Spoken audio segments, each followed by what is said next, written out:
Assalamualaikum warahmatullahi wabarakatuh. Selamat datang di video presentasi kelompok 1 dengan anggota Bunga Harum Melati dengan NIM 902001200042, Sofia Ramadhani dengan NIM 902001200054, Rizky Saptra dengan NIM 902001200067, Prodi Manajemen Fakultas Ekonomi dan Bisnis Islam Universitas Islam Negeri Alauddin Makassar dengan dosen pengampu mata kuliah Ibu Rusnawati SEMM. Di video ini kami menjelaskan mengenai perhitungan pendapatan nasional. Sebelumnya jangan lupa subscribe ya.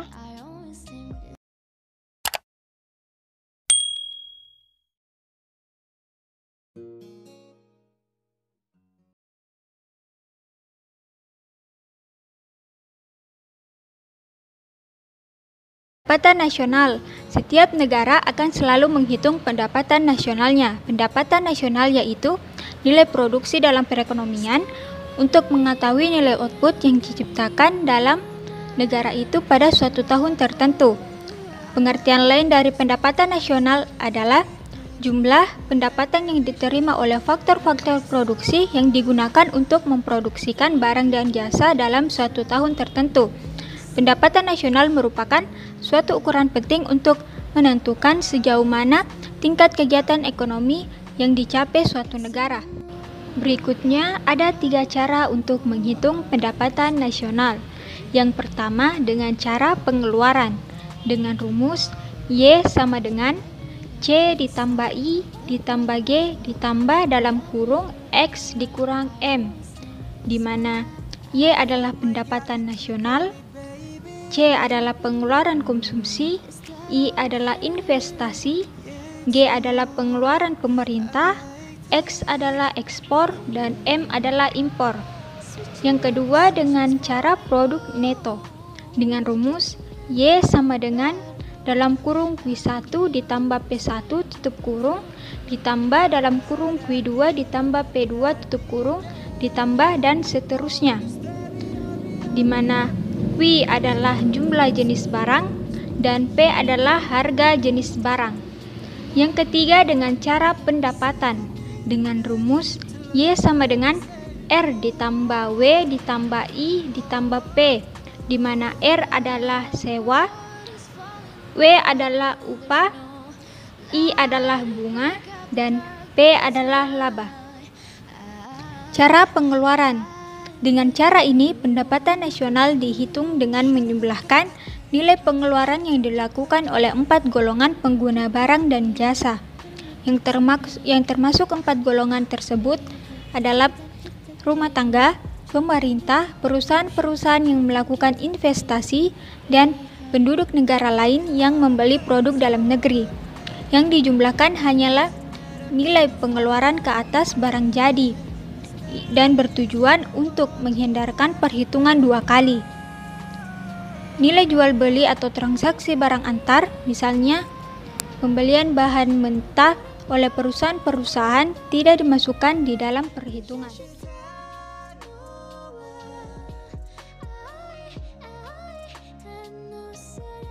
Cara produk neto.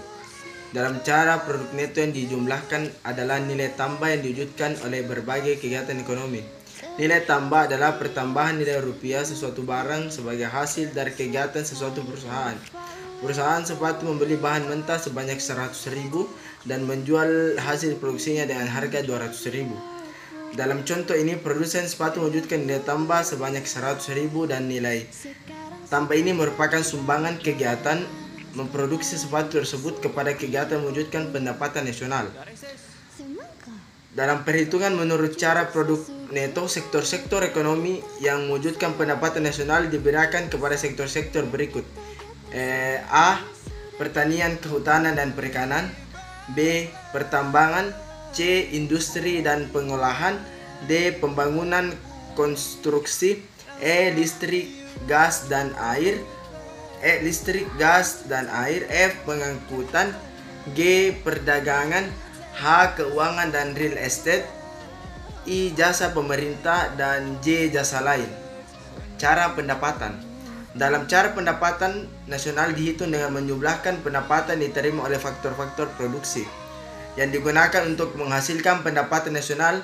Berbagai jenis pendapatan itu adalah gaji dan upah, pendapatan tenaga kerja sewa, pendapatan tanah dan bangunan, bunga pendapatan modal, dan keuntungan pendapatan pengusaha. Di samping itu perlu ditambahkan pendapatan perusahaan perseorangan, yaitu pendapatan perusahaan perorangan atau keluarga. Beberapa istilah pendapatan nasional. Yang pertama itu PDB, pendapatan domestik bruto. PDB dapat diartikan sebagai nilai barang-barang dan jasa-jasa yang diproduksikan di dalam negeri tersebut dalam satu tahun tertentu. Yang kedua itu PNB, pendapatan nasional bruto. PNB diartikan sebagai nilai barang dan jasa yang dihitung dalam pendapatan nasional hanyalah barang dan jasa yang diproduksi oleh faktor-faktor produksi yang dimiliki oleh warga negara lain. Negara dari negara yang pendapatan nasional dihitung. Yang ketiga itu PNN. PNN itu pendapatan nasional neto. PNN dapat diartikan sebagai jumlah pendapatan yang diterima oleh faktor-faktor produksi yang digunakan untuk memproduksikan barang dan jasa dalam satu tahun tertentu.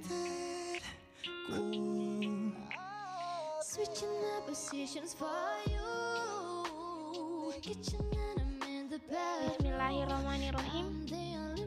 Dua konsep penting lain dalam penghitungan pendapatan nasional adalah pendapatan individu dan pendapatan disposable. Pendapatan individu merupakan keseluruhan jumlah pendapatan yang diterima oleh semua rumah tangga dalam suatu perekonomian. Pendapatan individu diperoleh dari dua kemungkinan, yaitu yang pertama, menyediakan faktor-faktor produksi untuk digunakan dalam kegiatan menghasilkan pendapatan nasional. Yang kedua, pembayaran pindahan di mana yaitu pendapatan yang diperoleh bukan dari menyediakan faktor-faktor produksi yang dimiliki, contoh uang pensiun dan beasiswa.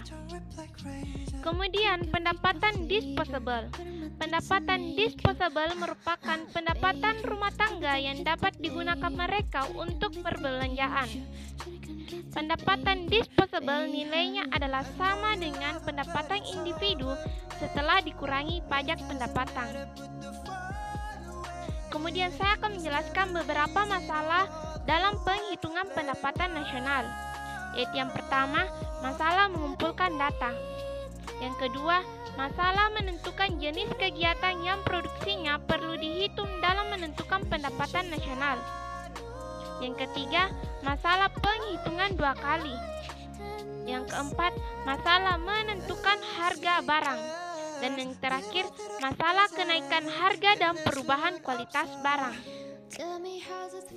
Kemudian, kegunaan utama data pendapatan nasional terdiri atas 6. Yang pertama, menentukan prestasi kegiatan ekonomi pada suatu waktu tertentu. Yang kedua, mengetahui tingkat pertumbuhan ekonomi yang berlaku dari tahun ke tahun dan dalam jangka panjang.